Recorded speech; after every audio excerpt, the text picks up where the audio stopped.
இதுதாண்டா என் ஊரு. முறைச்சா பொண்ண மரபோம், நீ அடிச்சா பொண்ண அழிப்போம். டக்கரு டக்கரு டக்கரு டக்கரு இதுதான் என் ஊரு. டக்கரு டக்கரு டக்கரு டக்கரு நீ மோதி பாரு.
இதுதான் என் ஊரு.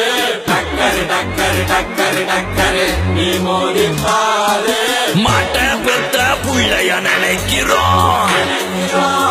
இந்த கொடுமை செய்ய எப்படி மனசு வரும்? இதன் பின்னே உள்ள சர்வதேச அரசியல் வியாபாரத்திற்காக நடந்திடும் வெறிச்செயல். இந்த விளையாட்டை தடை செய்தால் நாட்டு மாடு அழியும். வெளிநாட்டு நிறுவனங்கள் வியாபாரம் பெருகும். அறியாத தமிழா உன் அறியாமை பிழையால் உன் அடையாளம் இருந்தால் நீ மெதுவாக அழிவாய். அடையாளம் இருந்தால் உன் தாய் நாட்டில் நீயும் ஒரு அகதியை மாறிடுவாய். இது மாட்ட பத்தின பிரச்சனை இல்லவா, நாட்ட பத்தின பிரச்சனைடா. நாட்டின் பொருளாதாரமே வீழும், நாமும் எடுக்கணும் பிச்சையடா.